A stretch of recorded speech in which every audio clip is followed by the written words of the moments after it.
Media Jepang desak pecat Shin Tae-yong jika tidak bawa Indonesia ke ronde 4. Kelvin Verdong beri masukan tersirat untuk Shin Tae-yong soal strategi timnas Indonesia hadapi tim elit Asia. Sebelum kita mulai pembahasannya, mohon untuk subscribe channel ini agar tidak ketinggalan berita hangat seputar timnas Indonesia dari Eleven Garuda.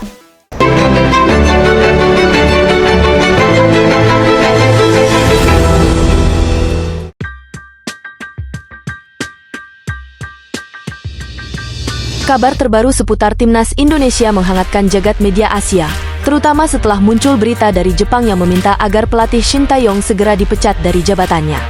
Bulan November ini timnas Indonesia akan kembali beraksi di babak ketiga kualifikasi Piala Dunia 2026. Pertandingan yang menanti nggak main-main, kita akan berhadapan dengan Jepang dan Arab Saudi, dua raksasa sepak bola Asia yang sudah lama dikenal sebagai tim elit. Lawan-lawan yang berat ini tentu menjadi tantangan besar untuk Shin Tae-yong dan skuad Garuda. Namun, jelang laga tersebut, media Jepang tiba-tiba merilis artikel yang kontroversial. Salah satu media sepak bola Jepang, Football Tribe, terang-terangan meminta PSSI untuk memecat Shin Tae-yong. Bukan hanya karena performa timnas Indonesia, tapi juga terkait dendam lama yang melibatkan pelatih asal Korea Selatan itu. Usut punya usut, konflik ini rupanya bermula dari ucapan Shin Tae-yong di masa lalu. Pada tahun 2016, saat masih melatih timnas Korea Selatan U23, Shin Tae-yong mengeluarkan beberapa komentar pedas yang membuat publik Jepang geram. Saat itu, dalam final Piala Asia U23 melawan Jepang, Shin Tae-yong dilaporkan mengatakan sesuatu yang memancing kontroversi. Dalam pernyataannya, Shin Tae-yong sempat menyebut, "Jika kita menang melawan Jepang, saya akan hadir di konferensi pers dengan mengenakan hanbok, pakaian tradisional Korea." Setelah laga tersebut, Shin Tae-yong juga terlibat insiden lain yang bikin panas suasana. Saat kalah dari Jepang, ia mengatakan, "Jika saya mendapat kesempatan bermain melawan Jepang lagi, saya pasti akan mematahkan hidung lawan saya." Gak heran ucapan-ucapan ini bikin suasana makin panas. Tentu saja, kata-kata ini menimbulkan sentimen kuat dari publik Jepang. Mereka menilai sikap Shin Tae-yong anti-Jepang, dan hal ini membuat media Jepang terus mengingat-ingat momen tersebut. Meskipun komentar itu sudah lama, ternyata media Jepang masih menyimpannya dalam ingatan mereka. Ditambah lagi, performa timnas Indonesia yang dinilai kurang optimal di dua laga terakhir saat melawan Bahrain dan Cina semakin memperkeruh situasi. Saat melawan Bahrain dan Cina, timnas Indonesia hanya berhasil mengantongi 1 poin dari 2 pertandingan. Padahal, dengan status favorit berkat hasil imbang melawan Arab Saudi dan Australia sebelumnya, harapan besar sempat dipasang di pundak para pemain. Tapi sayangnya, hasil minor di dua laga itu membuat Indonesia turun ke peringkat 2 terbawah di klasemen kualifikasi Piala Dunia 2026. Football Tribe pun langsung memanfaatkan momen ini untuk menghantam Shin Tae-yong. Mereka menilai sudah waktunya PSSI mengganti pelatih karena Shin Tae-yong dianggap tidak mampu mengangkat performa timnas Indonesia di level Asia. Ini bukan sekadar kritik sepak bola biasa. Beberapa pengamat melihat bahwa ada unsur bumbu politik yang mendasari ketegangan ini. Seperti yang kita tahu, rivalitas antara Korea Selatan dan Jepang memang sudah berlangsung lama, bahkan melampaui urusan olahraga. Menurut media Jepang, sikap keras Shin Tae-yong terhadap Jepang dianggap sebagai refleksi sentimen anti-Jepang. Hal ini membuat Football Tribe berharap bahwa Jepang bisa mengalahkan Indonesia di laga mendatang agar PSSI terdesak untuk memecat pelatih asal Korea itu. Kini, perhatian tertuju pada laga Indonesia versus Jepang yang akan berlangsung di Stadion Gelora Bung Karno pada 15 November 2024. Duel ini diprediksi akan berlangsung panas, bukan hanya di lapangan, tapi juga di luar lapangan dengan semua drama dan kontroversi yang melingkupinya. Tentu, laga ini sangat penting bagi timnas Indonesia. Mencuri poin dari Jepang akan menjadi pembuktian besar untuk Coach Shin dan para pemain. Apalagi, mereka harus bekerja keras demi lolos ke babak playoff kualifikasi Piala Dunia 2026. Namun, Jepang juga tidak akan tinggal diam. Mereka datang dengan motivasi tinggi dan hegemoni sebagai tim papan atas Asia yang harus dipertahankan. Media Jepang bahkan seolah ingin laga ini menjadi bukti bagi Shin Tae-yong untuk menebus masa lalunya dan membuktikan diri. Pertandingan ini memang lebih dari sekadar sepak bola.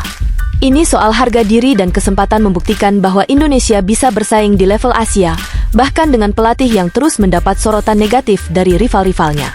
Bagaimanapun, di tengah semua kontroversi ini, dukungan kita tetap harus diberikan kepada timnas Indonesia. Biarkan mereka fokus pada performa di lapangan dan tunjukkan bahwa Indonesia adalah tim yang layak diperhitungkan di Asia.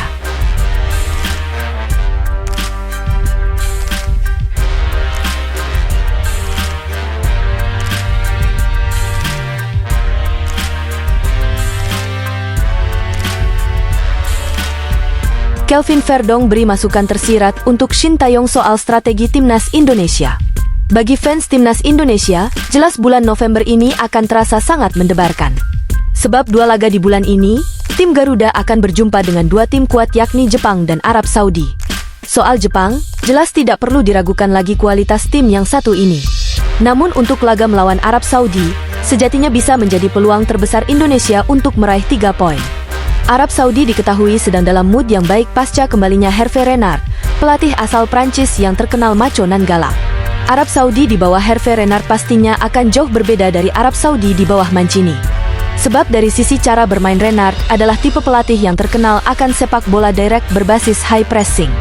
Dan berdasarkan catatan statistik dari Transfermarkt, menunjukkan bahwa pemain-pemain dari Al Hilal yang mendominasi daftar pemain yang paling sering tampil di bawah kepemimpinan Hervé Renard.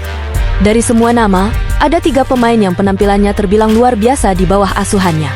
Yang mana itu akan jadi sinyal bahaya untuk timnas Indonesia. Pertama ada Mohamed Kano yang mencatat 32 pertandingan selama diasuh oleh Renard pada periode pertamanya. Di posisi kedua ada striker Al Ahly, Firas Al Buraikan yang tampil dalam 30 laga dengan kontribusi 6 gol dan 3 assist. Selanjutnya Kapten Timnas Arab dan Al Hilal, Salem Al Dawsari, tercatat tampil dalam 29 pertandingan dan menjadi pencetak gol terbanyak dengan 13 gol serta 4 assist di bawah kepemimpinan Renard.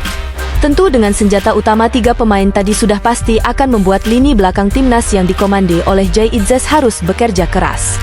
Di sisi lain melihat faktor-faktor yang ada tentu saja Shin Tae-yong kali ini tidak boleh lagi coba-coba pemain.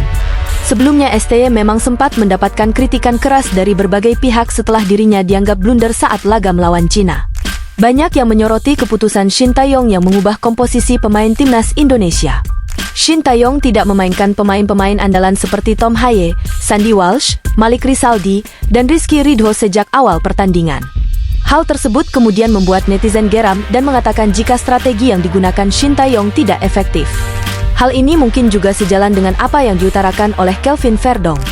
Tentu saja ini bukanlah sesuatu yang harus dianggap negatif, karena bagaimanapun ini juga menjadi bukti bahwa tidak ada jarak tertentu antara pemain dan pelatih. Verdong secara tersirat mengatakan dengan komposisi dan materi pemain yang ada saat ini, ada baiknya untuk memainkan skema 4 back. Bagi Kelvin Verdong sendiri, ia mengaku lebih nyaman dengan sistem semacam itu.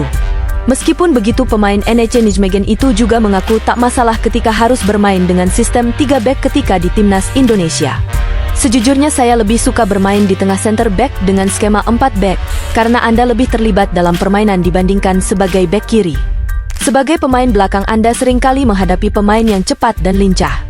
Terkadang orang kidal yang lebih suka masuk ke dalam, ini berarti Anda harus memutar dan memutar lebih banyak, kata Kelvin Verdong dilansir dari Forza NEC. Saya tidak mengatakan saya lebih suka bermain di posisi tengah, tapi ini lebih menyenangkan. Saya suka sistem 3 back di timnas. Anda tidak memiliki banyak duel dengan striker tinggi, banyak waktu menguasai bola, build up yang bagus, dan Anda memiliki permainan di depan Anda imbuhnya. Berkaca dari apa yang dikatakan oleh Kelvin Verdong, memang selama ini Shin Tae-yong lebih suka bermain dengan pola 3 back, yang mana itu akan berubah jadi 5 back ketika dalam mode bertahan. Dengan kualitas pemain yang dimiliki sungguh sayang kalau mereka seolah-olah dipaksa lebih bertahan karena bagaimanapun kualitas pemain seperti Tom Haye, Kelvin Verdong, Ragnar Oratmangun, Mees Hilgers, hingga Jay Itzes adalah pemain yang secara naluri sangat menyerang.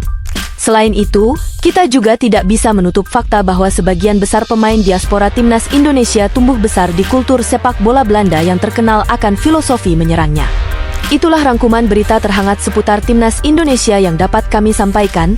Tetap support channel ini dan tetap dukung timnas Indonesia mendunia. Salam sepak bola.